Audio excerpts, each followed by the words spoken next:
Hello children, welcome back to my channel Economics with Purnima Sharma. So today before starting my video, I want to make you request to subscribe, like and comment to motivate me.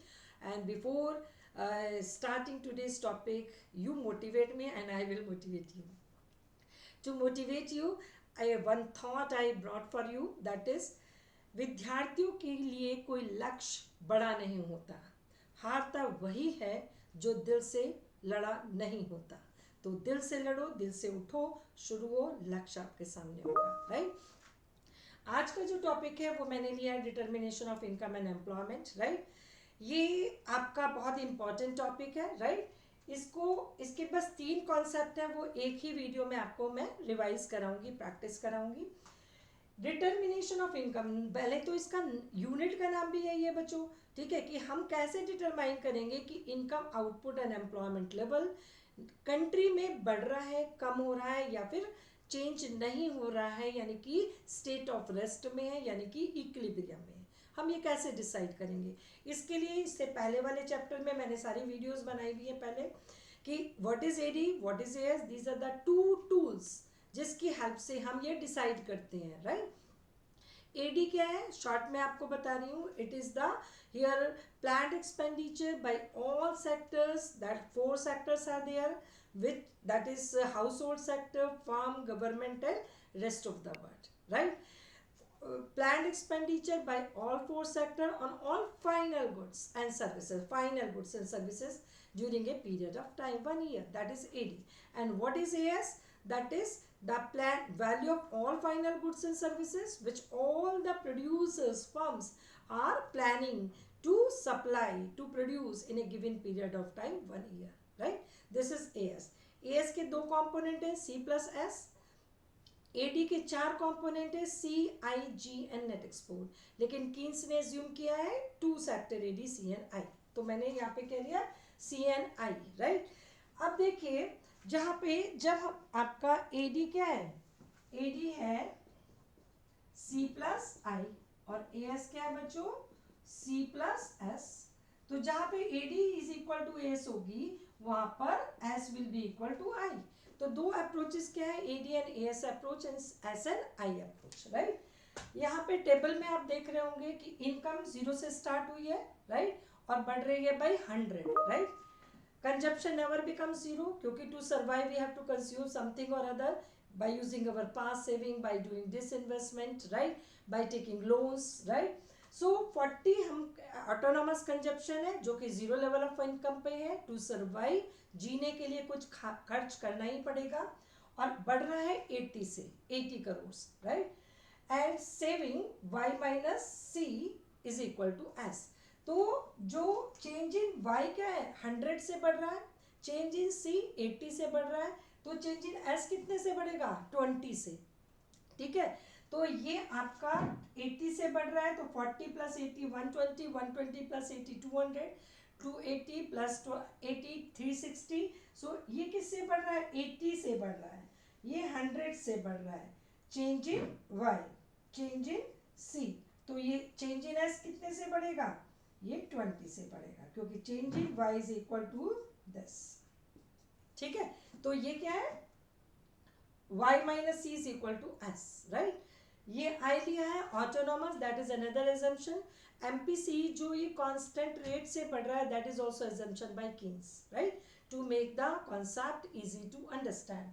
I is also taken by Keynes, autonomous, that is again to make the concept simple to understand। autonomous है, same 40 crore at all different level of income, right, constant, इसलिए I का कैसे curve होगा, parallel to X axis. Right, अब AS क्या है, मैंने बताया एएस है आपका सी प्लस एस, तो सी और एस को हमने ऐड किया तो एएस आया।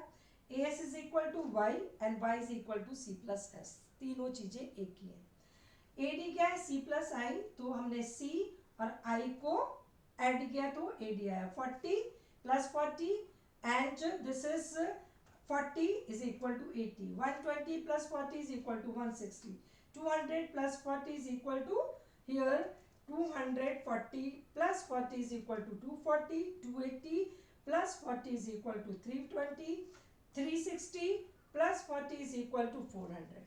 ठीक है। अब मैंने बताया इक्विलिब्रियम कहाँ होगा बच्चों, जहाँ अब ये 3 पॉइंट बहुत ध्यान से देखने हैं, सुनने और लिखने हैं। इक्विलिब्रियम कहाँ होता है, जहाँ एडी एएस के बराबर होती है। जब एडी एएस के बराबर होगी तो सेविंग और इन्वेस्टमेंट में क्या होगा, जो सेविंग है वो इन्वेस्टमेंट के बराबर होगा, क्योंकि सेविंग किसका कंपोनेंट है, एएस का, और आई किसका कंपोनेंट है बेटा, दैट इज एडी का। तो जिस लेवल ऑफ इनकम पर AD is equal to AS है, इक्विलिब्रियम हो रहा है, at the same level of income S will be equal to I, ये ध्यान रखना। तो ये कहाँ हो रहा है, when income level is 400 in this table, आप देखो when income level is 400, A D is equal to S and S equal to I, ये देख रहे हो ना, S is equal to I 40 and A D is equal to S at 400 level of income. तो ये क्या हुआ बच्चों, इक्विलिब्रियम। ये क्या है, इक्विलिब्रियम लेवल ऑफ इनकम ना, जहां पर पहुंचने के बाद 400 लेवल ऑफ इनकम पर पहुंचने के बाद ना तो नेशनल इनकम बढ़ेगी ना कम होगी, वो कैसी होगी, स्टेट ऑफ रेस्ट में होगी।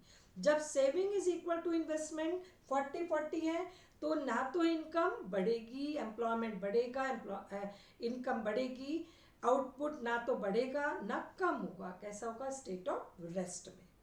ठीक है, ये ध्यान रखना।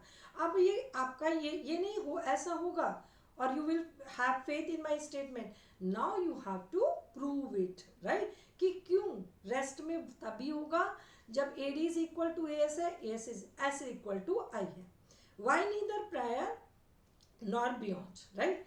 अब सेम मैंने यहाँ पे डायग्राम बनाया है, AS 45 degree angle starting from origin moving up straight line, AD start above origin because of autonomous expenditure on capital goods, autonomous investment on consumption good, autonomous consumption, right, that is moving up, right, because y and c both are positively related, straight line because MPC is assumed constant, right।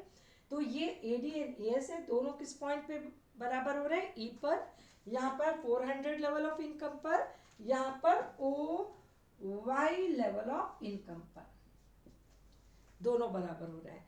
अब prove करेंगे Y neither prior, क्यों हम बोल रहे हैं कि यहीं पे होगा रेस्ट में, क्यों नहीं हो सकता पहले, क्यों नहीं हो सकता बाद में, Y neither prior Y nor beyond. अब अगर हम प्रायर ले बच्चों, 400 से पहले लेवल ऑफ इनकम लें, तो ये क्या हो रहा है, AD is more than AS। यहाँ डायग्राम में भी देखो आप, O Y level of income से पहले दें तो ये के टी, ये क्या है, एडी है, राइट, और एम टी ये क्या है, एएस है, यानी कि क्या हो रहा है, AD is more than AS. इस पॉइंट पे क्या हो रहा है, AD is equal to AS, this is equilibrium point and this is equilibrium level of income. ठीक है, अब देखिए जब ये AD is more than AS है बच्चों, इस डायग्राम में, इस टेबल में देखो AD कितना है 160 और AS कितना 100, ये 240, ये कितना है 200, ये 320, ये कितना है 300, AD is more than AS।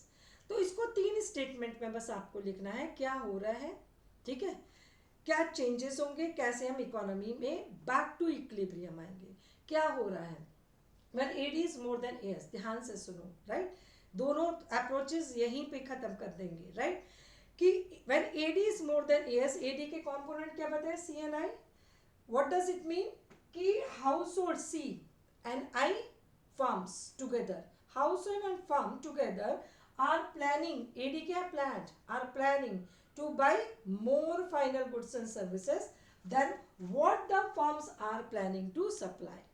इन्होंने प्लान किया खरीदने का, KT house hold and firm ने, AD के कंपोनेंट, और फर्म कितना प्रोड्यूस करने का प्लान कर रहे हैं, MT। ठीक है, तो क्या होगा कि जो फर्म्स हैं उनको अपनी इन्वेंट्रीज यूज करनी पड़ेंगी बच्चों to meet this, to satisfy this AD which is more than AS। अब उन्होंने इन्वेंट्रीज में से अपने स्टॉक में से सामान निकाला, इसको AD को सेटिस्फाई करने के लिए जो ज़्यादा था AS से, तो क्या हो गई, उनकी inventories will fall, below the desired level, below the plan level. मैंने 100 करोड़ का प्लान किया था, लेकिन 100 करोड़ में से मुझे 40 करोड़ का सामान निकाल के एडी को सेटिस्फाई करना पड़ा, तो मेरा 100 करोड़ से कितना बच गया बच्चों, 60 करोड़, राइट, 60 करोड़। अब 60 करोड़ क्या हो गया, कम है बिलो माई डिजायर्ड लेवल, क्योंकि मेरा डिजायर्ड लेवल क्या था, प्लान लेवल था 100, और अब बचा कितना 60, क्योंकि 40 मैंने काय में यूज कर लिया, एडी को सेटिस्फाई करने में। तो क्या होगा, पहले कि क्या हो रहा है, household and firms both are planning to buy more than what the firms are planning to supply. As a result, the inventories will fall below the desired level. क्या होगा, right? कैसे इक्विलिब्रियम पे आएंगे, to bring the inventories back to the desired level, यानी 60 से 100 पे करने के लिए मैं क्या करूंगी, the output I will increase. when I will plan to increase the output, I have to employ the more workers, employment will increase, if employment will increase, income will increase। तो इससे पहले जब ये हो रहा है तो ये तीनों क्या हो रहे हैं, बढ़ रहे हैं, इनकम, आउटपुट एंड एम्प्लॉयमेंट तीनों क्या हो रहे हैं बच्चों, बढ़ रहे हैं, इंक्रीज हो रहे हैं। जब इंक्रीज हो रहे हैं तो स्टेट ऑफ रेस्ट कहाँ है, ठीक है, बैलेंसिंग कहाँ है, इक्विलिब्रियम कहाँ है, ठीक है। तो यहाँ पे इक्विलिब्रियम नहीं है, क्योंकि तीनों किस सिचुएशन में बढ़ रहे हैं, रेस्ट में नहीं है। अब इसके बाद बियॉन्ड आ जाओ, यहाँ पे क्या हो रहा है, AD is less than AS, right.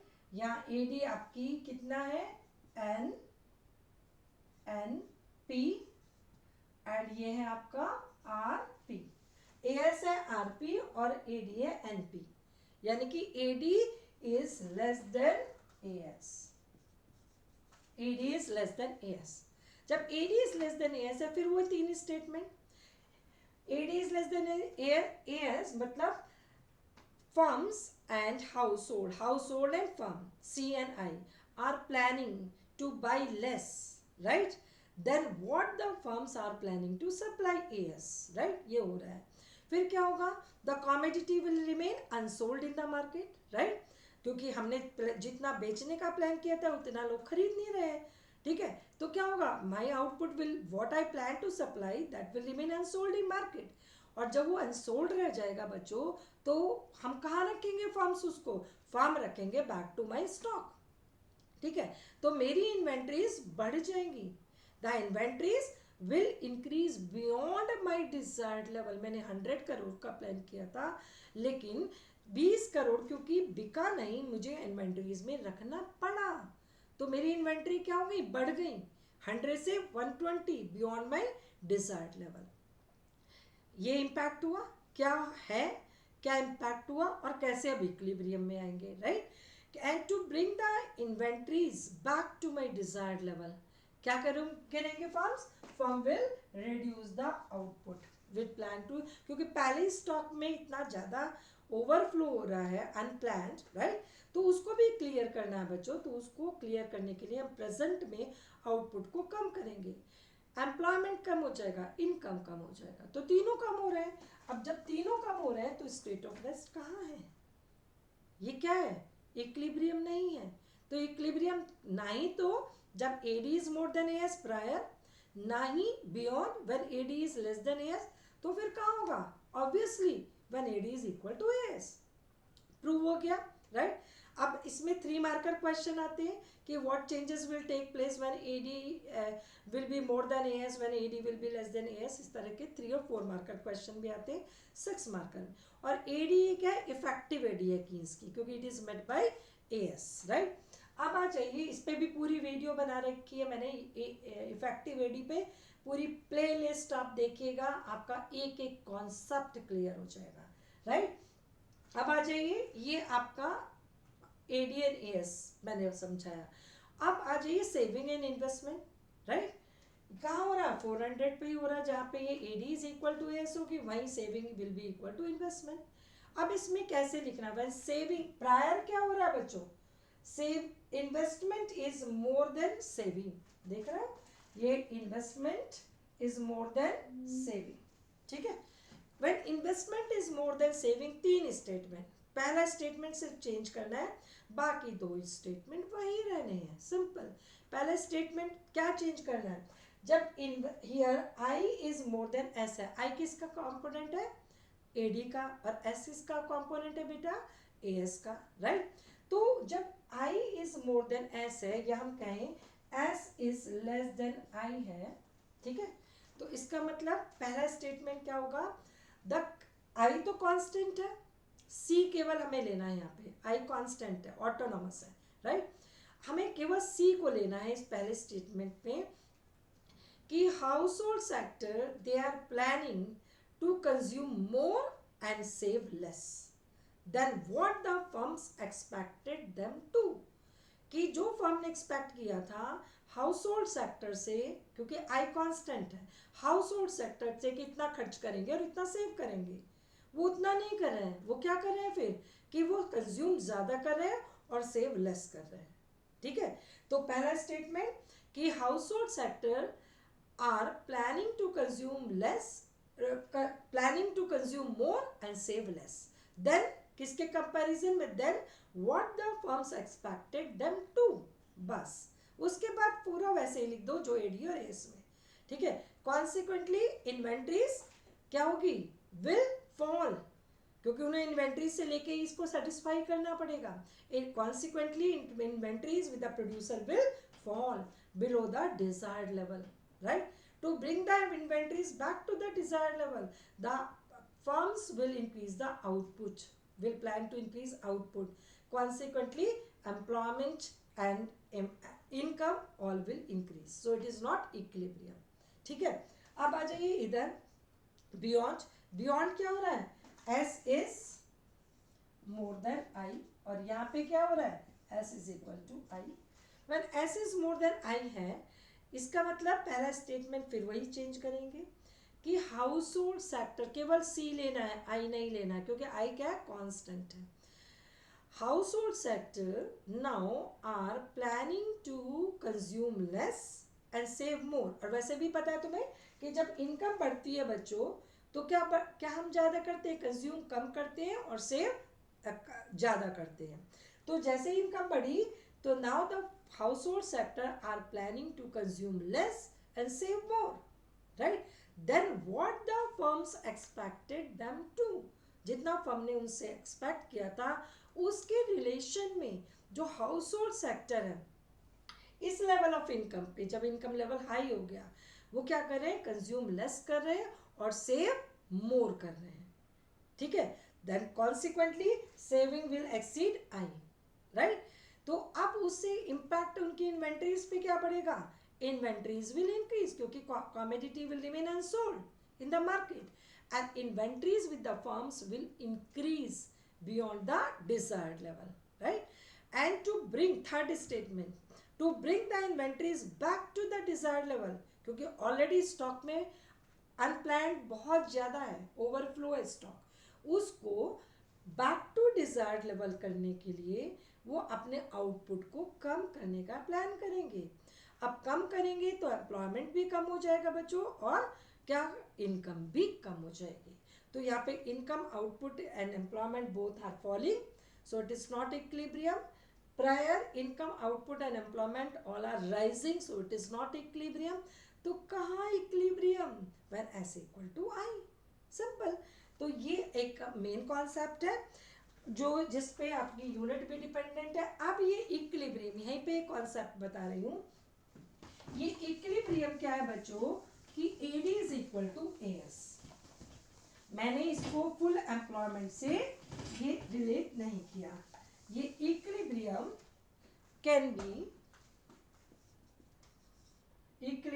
Can be prior full employment,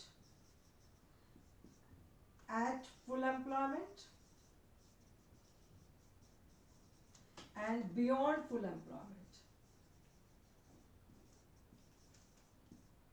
full employment level of income under, अगर वो prior equilibrium full employment level पे पहुंचने से पहले ही AD और AS दोनों बराबर हो गए, ठीक है, तो कुछ रिसोर्सेस अनएम्प्लॉयड रह जाएंगे, राइट। तो इस एम्प्लॉयमेंट को, इस इक्विलिब्रियम को जो प्रायर होता है उसको क्या बोलते हैं बेटा? Under full employment equilibrium. इसको क्या बोलते हैं? Full employment equilibrium. और इसको क्या बोलते हैं? ओवर फुल एम्प्लॉयमेंट, क्योंकि ये बाद में हो रहा है, बियॉन्ड हो रहा है, तो ये क्या हो गया? Over full employment equilibrium. तो इक्विलिब्रियम का फुल एम्प्लॉयमेंट से कोई लेना देना नहीं है, वो कहीं पे भी हो सकता है equilibrium. AD is equal to AS कहीं पे भी हो सकता है, फुल एम्प्लॉयमेंट पे भी हो सकता है, प्रायर भी हो सकता है और बियॉन्ड भी हो सकता है, राइट। अगर अब मैं इसको कॉन्सेप्ट को 3 टाइप ऑफ इक्विलिब्रियम AD और AS से बनाए बच्चों, और ये जो डायग्राम बता रही हूँ ये आपका नेक्स्ट चैप्टर से रिलेटेड है, एक्सेस एंड डेफिशिएंट डिमांड से। यहाँ पे आपका एक ही डायग्राम में तीनों सिचुएशन, ठीक है। यहाँ पे income, output and employment, here AD and AS starting from origin with 45 degree angle moving up, AS, right? AD, फिर इसके बाद डिसाइड करेंगे full employment level of income. ये मैंने डिसाइड किया, this is full employment level of income, right. अब full employment level of income पे अगर AD is equal to AS है, ठीक है, किस पे? कॉरस्पॉन्डिंग टू फुल एम्प्लॉयमेंट, तो ये क्या हुआ बेटा?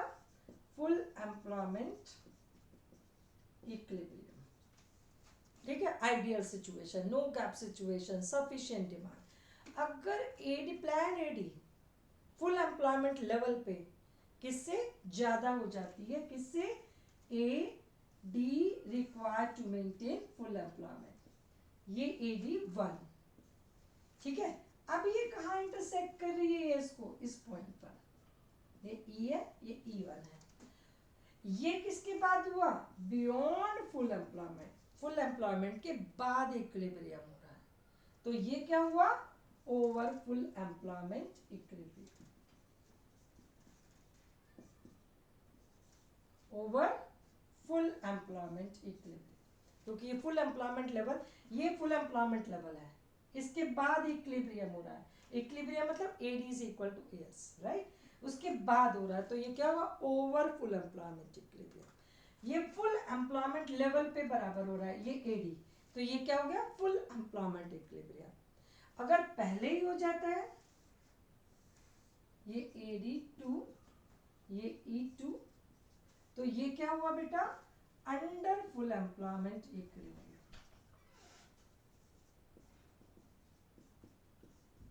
Under full employment equilibrium. तो एक ही डायग्राम में तीनों situation, full employment equilibrium, over full employment equilibrium and under full employment equilibrium, right. एक और कॉन्सेप्ट बचा है इसमें, कौन सा? Investment multiplier, right. ये लास्ट टॉपिक है, इसमें से न्यूमेरिकल जनरली पूछा जाता है, इन्वेस्टमेंट मल्टीप्लायर। और यहाँ पे बच्चों बहुत कंफ्यूज होते हैं, क्रेडिट मल्टीप्लायर, मनी मल्टीप्लायर और इन्वेस्टमेंट मल्टीप्लायर। शुरू करेंगे सही लिखना और बीच में मनी मल्टीप्लायर एंट्री मार जाता है, फिर दो ना मनी मल्टीप्लायर रहता है ना इन्वेस्टमेंट मल्टीप्लायर रहता है। तो मनी मल्टीप्लायर किसका है? कॉमर्शियल बैंक का फंक्शन है। और ये इन्वेस्टमेंट मल्टीप्लायर कौन से चैप्टर में? A determination of income and employment में, राइट। अब ये इन्वेस्टमेंट मल्टीप्लायर, इसमें कुछ टॉपिक्स तुम्हें जरूर पता होने चाहिए। पहला है इसका मीनिंग, ठीक है। मीनिंग ये क्या है? Investment multiplier, the number of times the income increases due to change in investment. अगर इन्वेस्टमेंट बढ़ा, राइट, उसके अगेंस्ट कितना नेशनल इनकम बढ़ती है, ठीक है, during a period of time, this is investment multiplier. Investment ने कितने नंबर ऑफ टाइम्स इनकम को इंक्रीज किया, मल्टीप्लाई किया, कितने नंबर ऑफ टाइम्स। ये क्या इन्वेस्टमेंट मल्टीप्लायर मीनिंग। अब इस प्रोसेस को हमको एक टेबल में भी दिखाना होगा, इस प्रोसेस को वर्ड्स में भी दिखाना होगा, और ये प्रोसेस इनकम क्यों मल्टीपल टाइम्स बढ़ती है उसके पीछे एक फैक्ट है वो भी लिखना होगा कि 1 person consumption right becomes the income of other. ठीक है, कंजप्शन, क्योंकि अगर मैं खर्च कर रही हूँ तो मैं किसी से बुक्स खरीद रही हूँ, किसी मेड को दे रही हूँ, किसी से कुछ भी खरीद रही, ग्रॉसरी खरीद रही, तो मेरा खर्चा किसकी बन गया, दूसरे की इनकम। अब दूसरा खर्च करेगा किसकी इनकम बन गया, तीसरे की इनकम। अब तीसरा खर्च करेगा वो किसकी इनकम बन गया, 4th पर्सन की। तो 1 person consumption becomes the income of other. अब इन्होंने खर्च किया, चेंज इन सी, ठीक है, अब ये किस दूसरे की इनकम बन गया, इसने खर्च किया, तो इसके कारण, इस फैक्ट के कारण राइट इनकम कई गुना बढ़ जाती है because of change in investment during a period of time 1 year. पहली चीज। अब इसका आपको टेबल बनाना है। टेबल में आपको क्या क्या कॉलम बनाने होंगे, राउंड, ठीक है, change in I, change in Y, change in C and change in S. ठीक है, अब इसमें आपका इन्वेस्टमेंट मल्टीप्लायर में सबसे पहले आपका एमपीसी कितना है ये आपको, क्योंकि एमपीसी और के दोनों का रिलेशन है पॉजिटिव राइट। अब ये कि क्योंकि 1 person consumption becomes the income of other, कि मेरी इनकम जितनी बढ़ रही है उसमें से कितना मैं खर्च कर रही हूँ, that is MPC, change in C upon change in Y. तो एमपीसी डिसाइड करेगी कि इतनी इनकम बढ़ी तो कितना हमने खर्च किया और कितना सेव किया, that will be decided by MPC और एमपीएस राइट। अगर एमपीसी तुम्हारा 0.8 है तो एमपीएस क्या होगा 0.2, क्योंकि दोनों का सम इक्वल टू 1 है राइट। अब आ जाइए पहले राउंड में, ये आपका 100 बढ़ा, एमपीसी 0.8 है, तो ये पहले राउंड में जो इन्वेस्टमेंट हुआ उतनी इनकम बढ़ गई, क्योंकि 100 आपका इन्वेस्टमेंट हुआ, किसी से कुछ कैपिटल गुड्स खरीदी, ये किया, इंफ्रास्ट्रक्चर किया, तो 100 का 100 क्या बन गया बच्चों, इनकम, चेंज इन वाई। अब इसमें से कितना खर्च और कितना सेव होगा ये इससे डिसाइड होगा, ठीक है। 8 है 0.8 तो इसका 80% यानी कि 80 करोड़, और 0.2 यानी कि 20% यानी कि 20 करोड़ विल बी सेव्ड। अब 1 person consumption becomes the income of other, अभी जैसे मैंने आपको बताया, तो ये क्या बन गया, ये दूसरे राउंड में दूसरे की इनकम। अब इसका 80% बचो 64, ठीक है, और इस बाकी बचा save, that is here 16 right, save right. अब इसने जो खर्च किया बच्चों ये 3rd पर्सन की इनकम बन गया, यानी कि ये बन गया। अब इसका ऐसा होगा, ये प्रोसेस चलता रहेगा, 2-3 राउंड दिखाओ, 3 राउंड, और उसके बाद ऐसे ऐसे कर दो, ठीक है। कॉलम यही रखने हैं, बहुत कंफ्यूजन करते हो तुम लोग, ठीक है, यही रखने हैं। अब इसके बाद लाइन बनाओ सिंपल। अब कितना सी बढ़ा, कितना एस बढ़ा, कितनी इनकम बढ़ी, यहाँ पे हमें ये वैल्यू हेल्प करती है एमपी सी, क्योंकि फॉर्मूला क्या है के का बच्चों, change in Y upon change in I. इसी से एक फॉर्मूला डेराइव हुआ, दैट इज 1/1 माइनस एमपीसी, ठीक है, वो मैंने पूरी वीडियो में डाले हुए डेरिवेशन भी, और 1/एमपीएस, ठीक है, ये 3 फॉर्मूले। अब 1/एमपीएस और 1/1 माइनस एमपीसी से हमने के की वैल्यू डिसाइड कर ली, तो 1/2 5 टाइम्स क्या बढ़ा, इनकम बढ़ी, ठीक है, 5 times against the change in investment, ठीक है। अब ये इनकम तुम्हारी कितनी बड़ी बच्चों, 500, ठीक है। इसका 80% क्योंकि 0.8 क्या है एमपीसी कंज्यूम, इसका 20% क्योंकि एमपीएस क्या है 0.2, यानी कि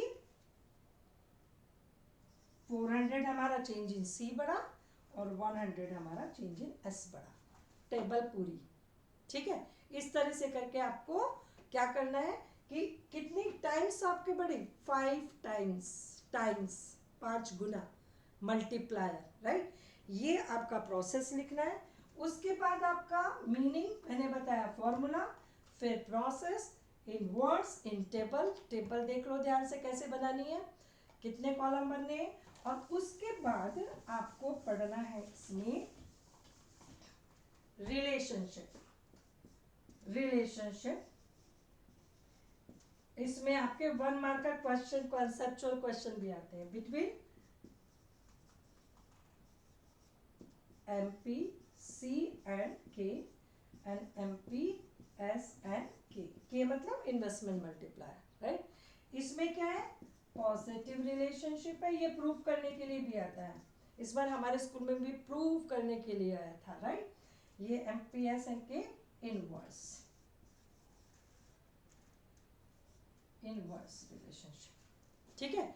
ये पॉजिटिव और ये इनवर्स, ठीक है। अब इसकी वैल्यू, अब इस नेक्स्ट कॉन्सेप्ट के क्या, मिनिमम वैल्यू एंड के की मैक्सिमम वैल्यू कितनी होती है ये भी लिखना है। ये किससे डिसाइड करेंगे, एमपीसी से। एमपीसी की वैल्यू क्या है, 0 to 1, ये मिनिमम है और ये क्या है, मैक्सिमम है। ये और ये वैल्यू मिनिमम और maximum value will decide minimum value of के एंड मैक्सिमम वैल्यू ऑफ के। अगर मिनिमम वैल्यू है तो के की भी वैल्यू मिनिमम होगी, ठीक है। कितनी, k is equal to 1/1 minus 0, तो क्या हुआ, 1/1, के की वैल्यू हुई 1, तो मिनिमम वैल्यू बच्चों कितनी हुई, 1, ठीक है। अगर मैक्सिमम ले तो 1/1 माइनस 1, तो 1/0, तो कितना हुआ, इन्फिनिटी, राइट। तो मैक्सिमम वैल्यू क्या हुई, infinity. Minimum value is 1, maximum value is infinity. कैसे डिसाइड की थी हमने, एमपीसी से। एमपीसी की वैल्यू मिनिमम क्या है, 0, तो 0 ने डिसाइड किया के की वैल्यू मिनिमम 1, एमपीसी की मैक्सिमम वैल्यू 1, ठीक है। मैक्सिमम वैल्यू ऑफ के इज इन्फिनिटी। तो ये 1 मार्कर क्वेश्चन भी आते हैं, तो मिनिमम और मैक्सिमम वैल्यू, राइट। अब इसका डायग्रामेटिक प्रेजेंटेशन भी आप कर सकते हैं। डायग्रामेटिक प्रेजेंटेशन में आपका फॉर्मूले 3 है, तीनों को लगा के न्यूमेरिकल आप सॉल्व कर सकते हैं। अब ये देखो, this is A S Y output and employment and X axis, Y axis AD and AS, ये AD, दिस इज इक्विलिब्रियम। अगर AD ऊपर शिफ्ट होती है, आई गवर्नमेंट ने इन्वेस्टमेंट बढ़ाया, AD शिफ्ट हुई आप पैरेलल टू इनिशियल AD, क्योंकि ये दिस इज क्या है, change in I constant, right, तो उसके पैरेलल रहेगा, राइट। अब ये इक्विलिब्रियम यहाँ हुआ, पहले यहाँ था, अब ये हुआ, राइट। अब चेंज इन Y कितना है, इतना। तो आप देखो चेंज इन Y, अगर हम यहाँ ले y1, it is change in y1 is more than AB, यानी कि change in I, ये change in Y because of multiplier, investment multiplier. This is positive impact, right, of multiplier, right. Inverse तो नीचे कर दो AD को, AD2। अब ये यहाँ इंटरसेक्ट हुई, ये क्या है, फॉल, ये क्या है, rise in investment, fall in investment, this is fall in income. अब यहाँ पे ये देखो, fall in income is much more higher as compare to fall in investment because of inverse impact of multiplier on national income, ठीक है। तो ये आपका चैप्टर कंप्लीट, इसमें आपका पूरा का पूरा मैंने समझा दिया अच्छे से, और इसमें न्यूमेरिकल आते हैं बच्चों, ठीक है। इक्विलिब्रियम लेवल डिसाइड करने के लिए एक न्यूमेरिकल तो पक्का ही आता है, 3 और 4 मार्क, जनरली 4 मार्कर आता है, ठीक है। और उसको पढ़ो और उसमें जो डाउट हो वो कमेंट बॉक्स में शेयर कर दो, लेकिन वीडियो पूरी ही देखना तभी समझ में आएगा, ठीक है। And like, subscribe, motivate me, ठीक है, क्योंकि मैं बीच बीच में डाउन हो जाती हूँ बच्चों, ठीक है। तो मुझे क्योंकि बहुत बिजी शेड्यूल है, उसमें भी टाइम निकलना, ठीक है। तो अगर आपका मोटिवेशन नहीं होगा तो फिर मैं, ठीक है, तो please motivate me and God bless you please and be good citizen and good human.